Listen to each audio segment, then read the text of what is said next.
Everything's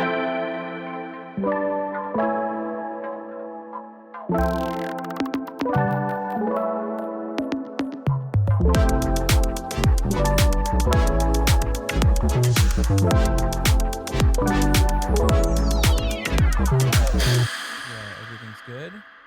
Should we say action?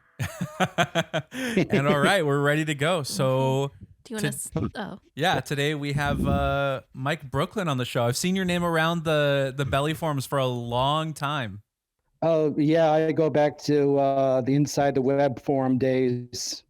If you remember those, all the way back in the mid '90s era of the community, if you will, where it was just all scattered forums here and there, and a few Yahoo groups. And if you say Yahoo groups, you know I'm going way back. Oh yeah, like when I think of early belly button fetish internet days, it's definitely Yahoo groups for sure. Yeah. Can you paint a picture of what the early internet fetish days were like for all of us? Well, when I first got the internet, because naturally the first thing I look up is belly buttons online, because of course, discovered as like, hey, I'm not the only person who's into this sort of thing, thankfully. Yeah. So there's, and it's the days of GeoCities and Tripod and whatnot. And inside the web was a series of forums. Each one had a different theme, celebrity, everyday stories, fan fiction and whatnot. And it was all scoured out, and you kept them all in bookmarks in each one. And it was just the long form format where someone stored a message and wrote a story or posted a picture, and there's just replies underneath it that went on and on and on. Yeah. And very Reddit-esque. If you will, yes. So though for some reason I don't understand Reddit, but that's just me. Yeah.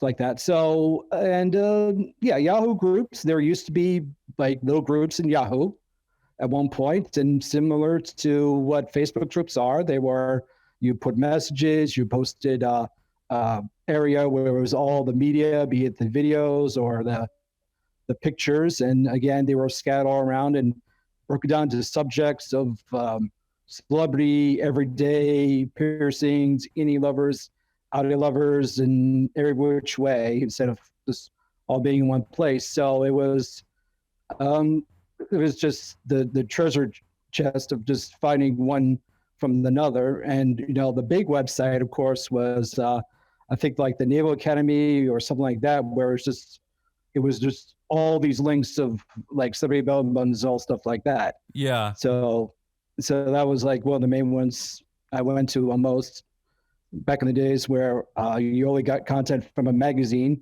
the days of Maxim and FHM and Stuff and all the other lad mags that, on the cover, or even Shape or Stuff. There was a time where you couldn't go a month and you go to Magazine Rack and there's some celebrity or model or singer and she's in bikini or a crop top or something with her stomach showing, because that's just the way it was back in the days.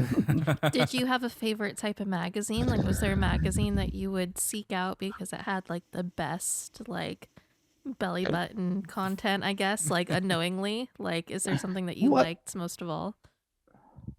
I mean, the three I mentioned, Maxim and FHM and Stuff, were usually the go-to ones, but there was always the annual SI swimsuit edition back when that was the big thing. And now you just go online and see all the pictures. So like, why bother? Yeah. Stuff like that. Yeah. And then of course, like there's Victoria's Secrets, of course, the catalogs back in the day. Yeah. And now you walk by, I was literally just at the mall today. I'm walking past the store and they have video screens in the windows just showing all the models. It's like, okay. Oh yeah. Yeah. And they're like from floor to ceiling. Yeah. The mall by my house, they're like massive prints. Like a belly button is like bigger than the side of your fist. Yes. Like it was entire like 15, or I was thinking maybe 80-inch screen of just the models interacting or wearing the thing and wearing the outfits. It's just, okay. That's I mean, you can see it from the other side of the store. It's like, good. It's like, that's works for me. Did you ever go on Umbilico? Umbilico. Like you go on the It's website and you scroll down just slightly, and suddenly it's this massive blown up image of like a white stomach, like kind of at a 45-degree angle to the camera with like a really big outie. And it took up, like, you had to scroll a bit to get past the photo. But I remember that was kind of like, I don't know if that was specifically like Audi content or what, but I just remember that photo as like the header on that page, and it was massive. it sounds familiar. I am more familiar with there was an Audi Love forum, and that was Yep. the Ali Bun Fetish forum with I forget who the guy. I remember one of them was Abby. I forgot if the guy was name was Mark or something else, but they had it was Mark. Okay, it was like yeah. This is going back over 10 years now. So Yeah. I remember that was premier Audi content forum to go to. So how would you sort of define your place in the community or your contribution to the community? Like, what types of stuff would you like to post? How would you like to interact with the community? Were you like a story poster, a photo poster? Like, what was it like in the early days for you? I was just trying to provide content for everything because, like I said, I go online, I go searching for belly buttons, somewhat as a joke. And then I realized, oh no, wait, I'm not the only person into this. So I find these places. I was like, okay, well, this is a place to just start. Let me add some stuff to it. So I learned about hyperlinks, and I was posting stuff from either Maxim or some other line mag under the celebrity section, and that's what I started. And then a few years after that, I discovered. Are you familiar with the MTJ publishing the Tickle comics? It sounds Or familiar. I think it was like it's like Magic Tickling Journal or something like that. Yeah. So they had comics. It was Yanni Lopez, the Puerto Rican girl with the giant feet and the blue hair, Mm-hmm. and she's always getting captured and tickled and whatnot. And they had that. And they also had Secret Agent Sonia, which was like her cousin, who was the girl with red hair and had like this massivity that was her weakness, of course. Mm-hmm. So based on that, I started writing. It's like, okay, if they can do this, I can try my hand at it. I was writing stories. There was so much to that about. I think my most famous one. It was a story about a sorority, and there's like the Japanese god Raiju, and he shows up and he's messing with them and playing with their buttons and whatnot. And there was one on my site. I think I have it saved somewhere. Yeah. But there was that. Yeah. And then most recently, I mentioned when I first contacted you guys, I was starting the Alvinophilia comic stuff, and we have our mascot, Avia Phillips. That's sort of our version of Yanni Lopez or Secret Agent Sonia. And I have a few artists who I hired commissions for, and they do drawings of characters I come up with that I'll add into stories here and there. And I was taking requests at one point to do some stories here and there. And we also have a few comics coming this way later this year. So I just see myself as someone who I'm just trying to keep the community alive. Like giving it content, giving it some form of media for it to consume, and feel there's like something for them out there. Yeah, no, that's great. And so how long ago did you start this venture of Alvinophilia comics? It started 2018. Okay. I have a strong presence on different arts. I wouldn't say strong presence, but that's where I'm most active in my original content. And I see there were artists doing neo fetish stuff, and I thought to myself, well, a few dollars here, a few dollars there, I'll pay them to draw this, that, and the other thing, and that's what I did. Yeah. And it started off as just a single image, and I write this blurb on the bottom of what's going on, depending. Like we did tributes to scenes in movies or certain outfits in certain movies, and then other times I feel like, hey, let's tell a full story. We gave like a backstory to Avina, our mascot, and pushed it out as an e-comic. And we also did one about a girl and the venom kit that fills the stomach, the belly button inside out. And we also did a recent one that was a kind of a Tomb Raider one where she gets looking for a gemstone, but there's this giant Venus flytrap thing that catches her and she has to get away from it and stuff like that. And that's what I did for these past few years. And right now we have 2 comics that we're doing. It's a set of 4 pages here, 5 pages, or 6 pages. These will be the full 24, 26 page comics that we hope to get out there on, say, a Kindle or a Nook or any kind of e-reader for people to purchase if they want to. That's really cool. Yeah, no, that's really cool. Like I really enjoy the content. Like I remember stumbling upon these photos for the first time, and they kind of like they hit me differently. Mm-hmm. You know, it was I think the first time I ever saw belly button fetish related like cartoon comic type drawings, and I loved it. Yeah. I loved it. I loved the stories that could be produced. When you reach out to the artists to commission their work for the stories, how do you communicate to them like what you're looking for? Like, do you tell them like I don't know, like because they don't have the know, fetish, yeah, right? because they don't. Do they know it's for fetish content, or how do you like communicate that? I try my best to find ones that do have it. For ones that don't, I noticed that someone else already contacted them about fetish art. Like one of the main ones I use is a girl called Lady Kraken. She seems pretty shameless in what she make. Like you come up with a fetish, she'll draw it. Although of course she has some rules about like I can't do this, that, the other thing. Yeah. But she was one of them where I came to her and I was like, I would like to have this, that, this, and when it comes to being comics and the artists, I'd like to find reference photos of like, okay, I want this, or I want this, or please make it look like this. And then I always make sure they send a preview of what they drew, and then I'll be like, okay, could you change this, this, and this to make it look like this? And they're like, okay. And then finally they get to the inking, the coloring, and all the finishing, the shading and whatnot. So it's like, good. That's why I wanted to thank you. Yeah. Okay. So, I mean, you don't have to answer this, but like, how much are you dropping on these commissions? Like, is it up there? It really depends what it is. Like Lady Kraken, it depends if it's one person, two people, half body, full body, how complex the shading is. So yeah, the numbers could be all over the place. But I try not to think about it. But then again, I don't do it unless like it's after a payday or not. So yeah.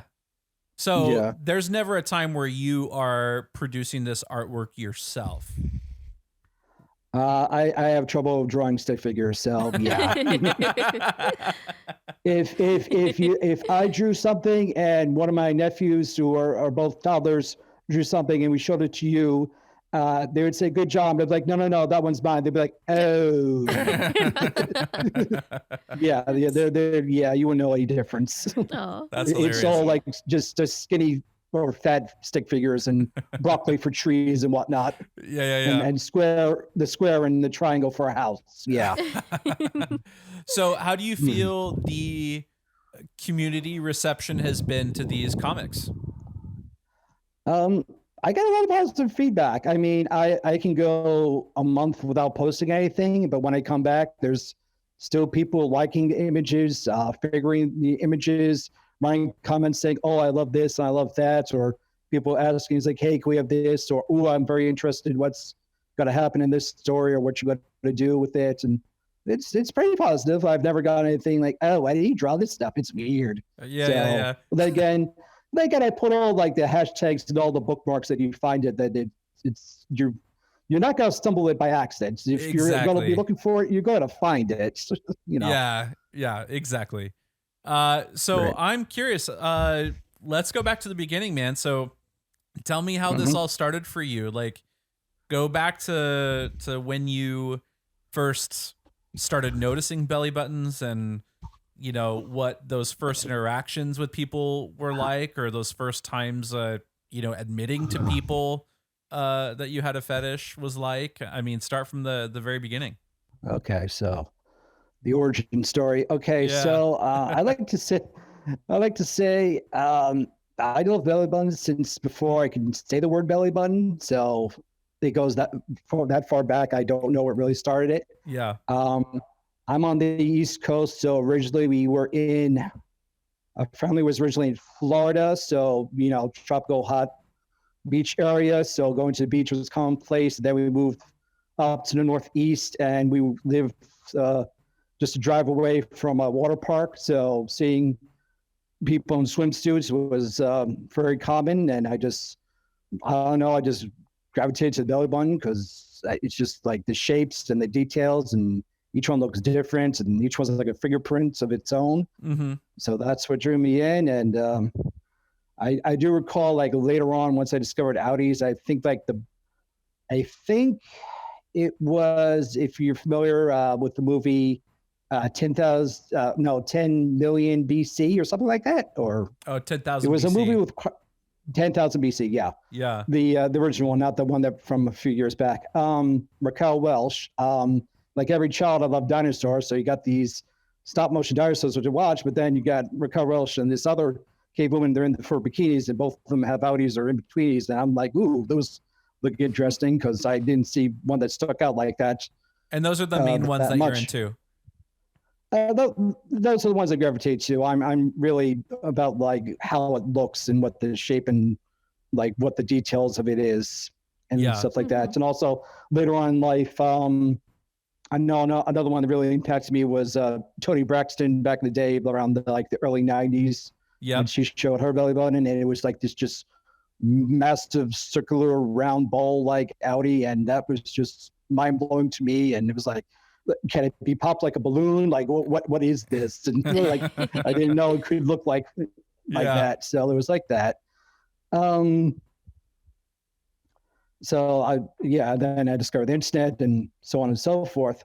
As for telling, I really don't tell many people about it, which is fairly common in our community. So like when it came to, I mean, like, can you recall the first time and what that experience was like? I didn't like outright say like I have a fetish for belly buttons. It was more like, I'm really into just like the stomach area, particularly belly buttons, and I like giving massages or kissing the belly, or just casually fidgeting with the belly button, stuff like that. And we like downplay it. Yeah. we do. And they went along with it, although some of them was like too ticklish for them. Mm-hmm. And a few times they were so willing that they like undid their pants and their shirt just to get their stomachs out for me, which is like, thank you. That's appreciated. But yeah, as you said, it's downplayed. It's not like, this is the only thing that gets me off, which sadly, yes, it does. Yeah.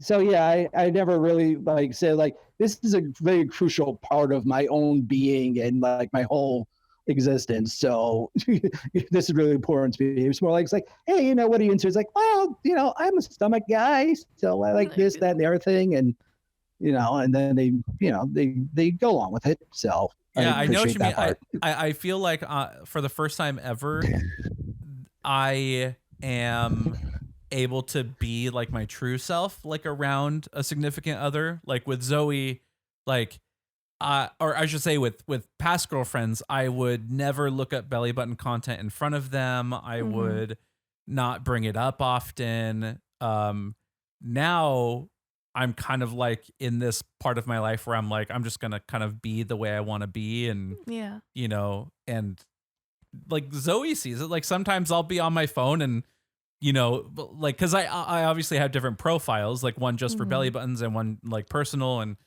I'll be on my belly button one, just like scrolling through real quick, just seeing if anybody's posted anything new. And it feels very casual now, or he'll be showing me, we save, I don't know if you're on the TikTok app, but we save TikToks to show each other. and the saved page is like its own separate thing, and we'll both scroll through and be like, oh, look at this one, and I'll be sitting there looking at his phone while he's scrolling through the page to find ones to show me that he saved. And it's like funny dog and cat videos that he saved to show me, but then there's just like close-ups of like belly buttons, and Yeah, I like, could tell they're like belly button related TikToks, and he just has them there. And yeah, I like that you feel comfortable enough just like having those around me. I mean, obviously, you know, Yeah. but I'm happy that you're living your life that way now. That makes me feel good. Finally. But anyway, do you have any Well, friends that know that you have funny. the fetish? Do you have any friends that know? Not really. Like there was like I had one girlfriend who, yeah, there was one time I was just I was like tickling her belly button as we were at a restaurant. We were just waiting for the check, and I did have friends watching over it. I was like, oh, it's an inside joke between us. Like again, Yeah. trying to downplay it. But it's funny you mentioned the whole TikTok and Instagram, because we were scheduling this yesterday. I was misspelling words because it was like, yeah, I was looking through the stories, and sure enough, there's girls do. It's not intentional belly button stuff, but yeah, they're in crop tops or bikinis, and they're just some really good size outies. I was like, oh, I gotta save that for later, and Yeah. I'm just like misspelling whatnot. It's funny enough, like right before we started this meeting, I was posting TikTok with belly button stuff, not like belly button fetish stuff, just belly buttons in it in one of the belly forums. So yeah, I was doing my rounds before jumping on here.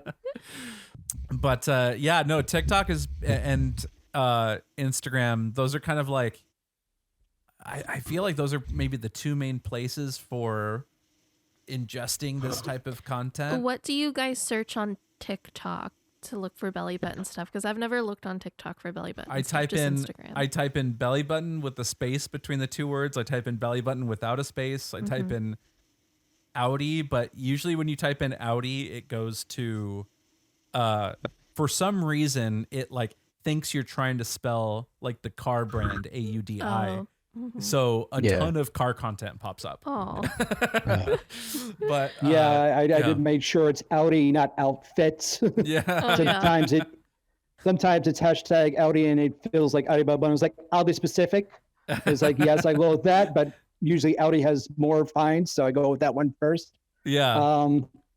Also, stuff like low-rise pants, crop tops, sports bra, bikinis. I'm a guy who doesn't mind girls with abs, so I'll do like six-pack ab girls or something like that. So I do like the belly button specific stuff first, and then if I can't find anything there, then I'll go to like the clothing or something else. Yeah. Yeah, because for me, I feel like there's a real abundance of videos of women showing their belly buttons. Yeah. But right, I'm always on the hunt for belly button specific content where they're like talking about it or they're posting about it or you know, not just showing it. So I feel like that's where if I can't find anything there, I'll just like turn off the app. Yeah. Basically. yeah. Oh yeah. Have you ever had any negative experiences related to your belly button fetish, like either like in your personal life or professional life? I think the most embarrassing thing that I can know of was that my sister found out once, because we used to share one email, and unfortunately I did email someone in charge of the Naval Academy, and she found the email. And then we have a swimming pool, and she would invite friends over, and the friends with the most interesting looking belly buttons always like, oh no. And then like when I'm looking downwards and she notices, is like, because like she knew. No. So there's even one point, the most awkward one was one where like her friend, they're over for a swim, and I was unloading groceries for like the little pool party they were having. And I didn't get the full context of what they were talking about. Like the one girl, I suppose she had like an in-between with lots of lines of details, which is among my favorites. And somebody's just saying something about, have you seen my belly button? Is it weird to you? And then as she's talking, I was walking in, and my sister must have mistaken me for someone else. And she asked, hey, can you check out our belly button? Do you think it's weird? And then it's me, and she, and then like everyone went silent because they knew. So she told all of her friends. She at least told that friend or her close friends about it. Yeah. So. And how old was she? When How she old asked were the you? question, how old was I? I was like early teens, and actually I was like mid-teens. She was like early teens, so Okay. stuff like that. Yeah. But yeah, when I'm walking in, she says, "You go check out our belly button," thinking like I was someone else. Yeah. And then like stops. By the end, they like just cut off, like check a belly button. Ooh, Yeah. And Oh my just gosh. no. I'm like thinking to myself, we're standing there in awkward signs. I'm thinking to myself, like, yes, I would love to, but then you ruined the mood. So Yes. Oh my God. So I don't know what I would do if my sister found out. right. Oh. Yeah. So Yeah. how did that work moving forward? Like, did she just did the shaming of it just sort of trickle off, and she just didn't do it anymore, or did you guys talk about it later, or anything like that? Thankfully, she never did. It's not like she ever like held me ransom with that. Like it was all of a sudden like, you better do, wash the dishes or throw out the garbage for me, or else I'm just gonna have like outline. It was like, hey, Michael's into belly buttons. This is not weird. Yeah. Yeah. So no, she never did like that. Like the what's the one Fresh Prince of Bel-Air episode where Hurley quit school and both Colton and Will know, and like the tell her, he's like, you must do what I tell you or else I'll tell. So Yeah. one of those scenarios. Yeah. At one point she's like barking and smacking him upside the head and stuff like that. Yeah. Oh yeah. Yeah. I haven't thought about that episode in a long time. It was never a scenario like that. Yeah. That's hilarious. So, like, tell me about some of the content that you're watching the most. Like, what's kind of like your go-to place for content? Well, obviously, of course, for anyone under the age of 20 who didn't know these series, there was Baywatch, there was Charmed, there was Xena Warrior Princess. Yep. There was. Are you watching those on repeat still? Are you got VHS tapes that are burning out? I got saved somewhere. I do. Well, I do have one of my favorites was Victoria Pratt. She was on 2 shows, both of them were kind of schlocky. She was on Xena. She was also on Cleopatra 2525, and she also was on Mutant X. Mm-hmm. So those last 2, I do have a DVD just for her. So funny. Yes.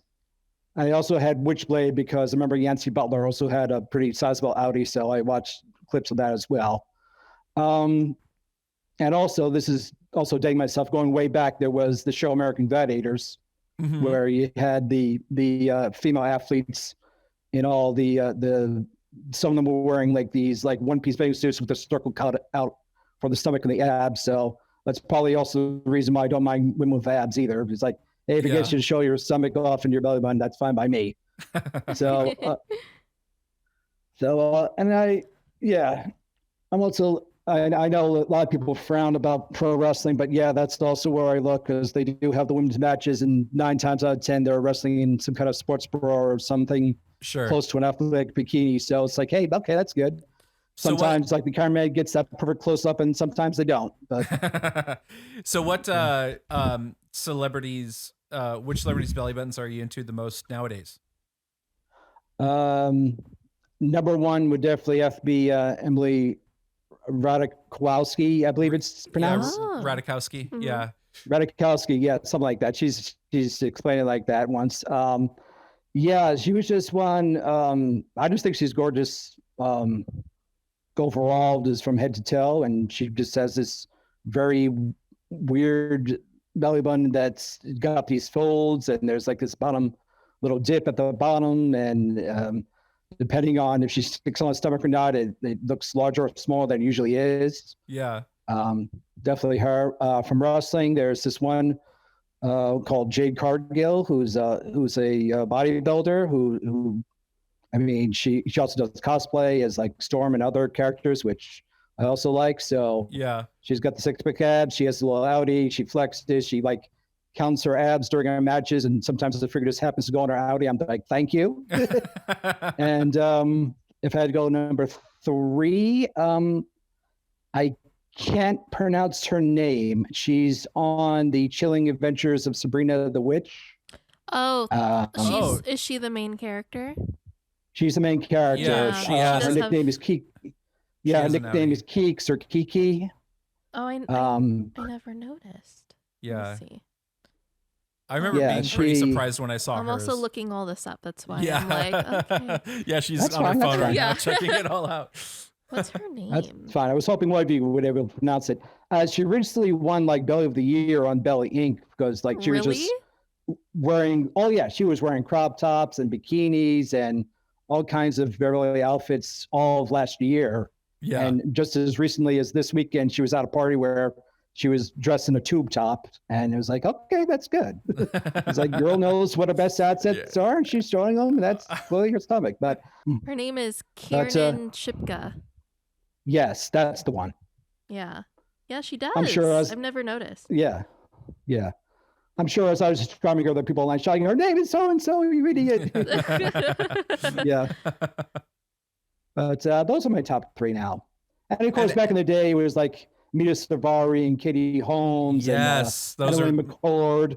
those are like my the Holy top. Trinity. Yep. And then before that, it was like Kate Moss and Stephanie Seymour. So, and of I course, remember Tyra Banks. Emily Ratajkowski. I remember her putting out a video. I don't remember if it was with Vanity Fair or Elle, or it was with one of those top magazines. They did like a web spotlight thing where it was like, I remember she opened the video saying like, "Why I like my belly button" or something like Oh, really? that. She has a whole book called My Body. Oh, really? Yeah, because when I typed in her name and then body, her book came up. Oh shit. So a whole book about it. I wonder if she posts anything about it in Yeah. there. Dang. I would hope there would be a whole chapter just on that I know. subject. Yes. She was in Gone Girl. So and there about was- my belly button, guys. Yeah.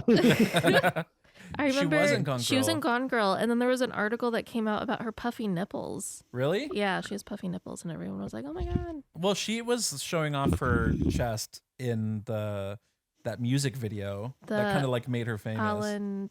Yeah. I almost Rick- said Alan Thicke.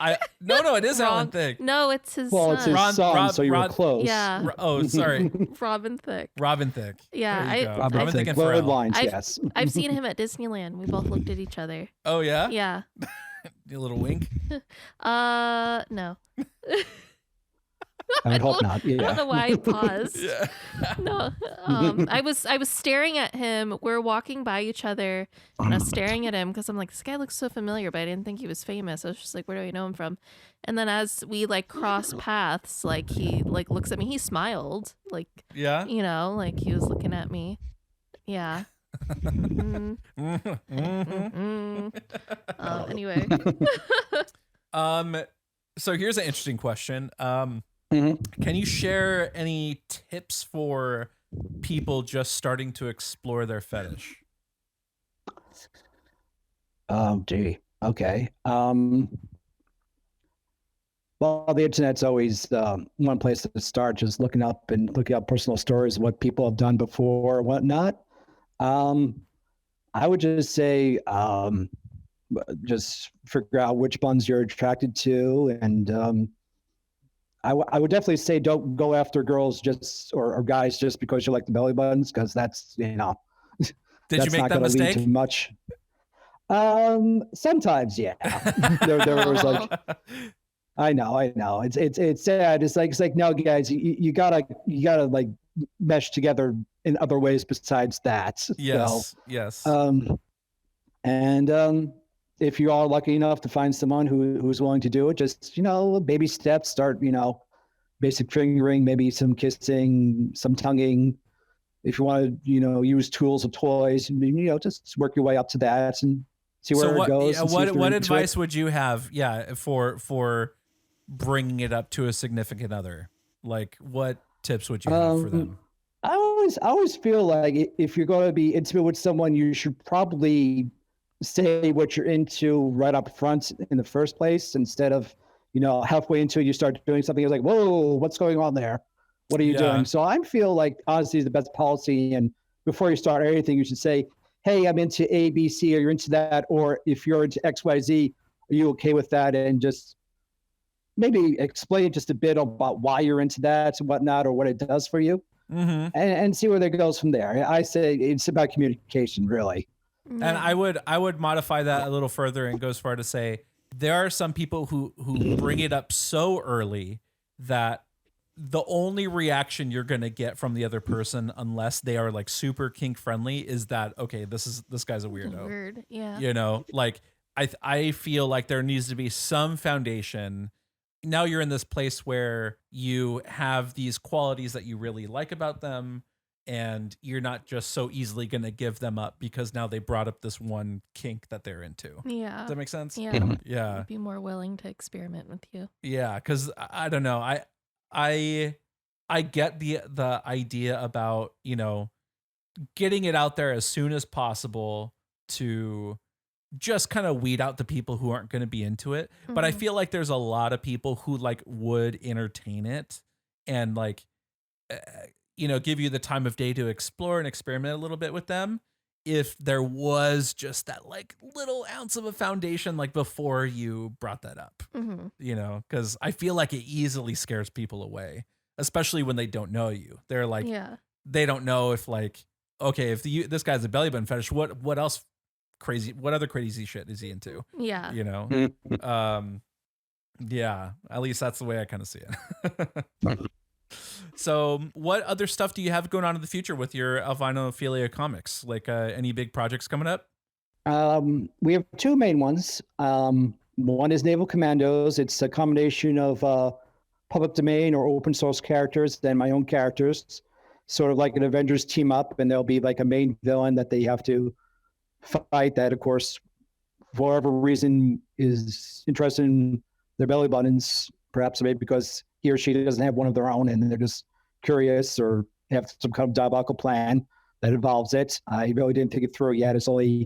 We have about 9 pages drawn, colored, and given text to, so that one's an early start.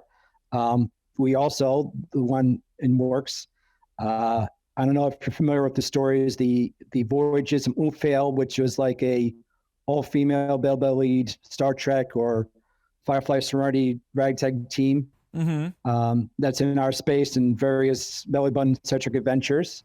I found a fellow fetishist who does comics, and he was a fan of the stories and wanted to make a new one. I agreed. So he gave me some story ideas. I put out a script, and he's currently drawing it all. We got at least 1 page that's fully drawn and colored, just needs some final touches and the text to be put in, and then he's going to go on. That one's roughly 26 pages. So wow, that's one that's the script is fully done and they're starting the artwork, and another one that I'm kind of have writer blocks on, but we've got 9 pages done, and then I'll finish the rest, and that'll be made later on. So we're trying to aim for release dates sometime this year, and I tell people who ask me, I don't have a set release date because they'll be ready when they're ready, and then I'll give it to you because I don't like to make empty promises. Because I was about to ask, like, how long does it take you to typically write a story? Unfortunately, I'm one of those guys, like the muse has to push me. But being a professional, if it's something Velvet related, I tend to be a bit more motivated.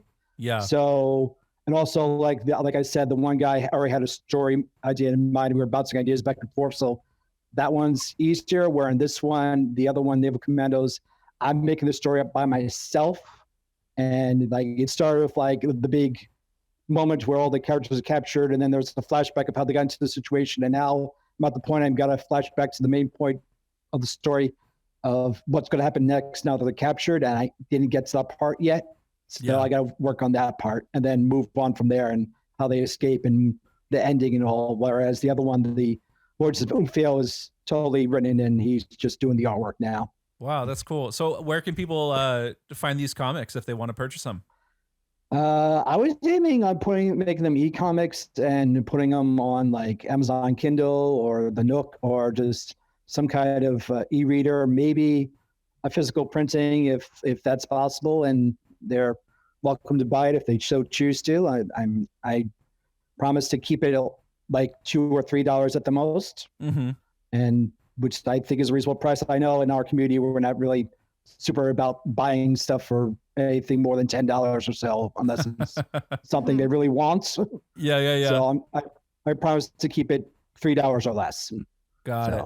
That's great, man. No, Right. I really love the work that you're producing, and you know, the quality's great. I really enjoy them, and yeah, man, hope you keep doing it. Well, thank you. That's what I try to do. I just try to give the community some content, something they can look forward to, and something they can call their own. You know. Well, hey, man, I think we're gonna wrap it up there, but I really appreciate your time, and thanks for chatting with us. Well, thank you for having me. We could do this again sometime if you want to. That's fine by me. All right, great. Have a good night. Okay, you too.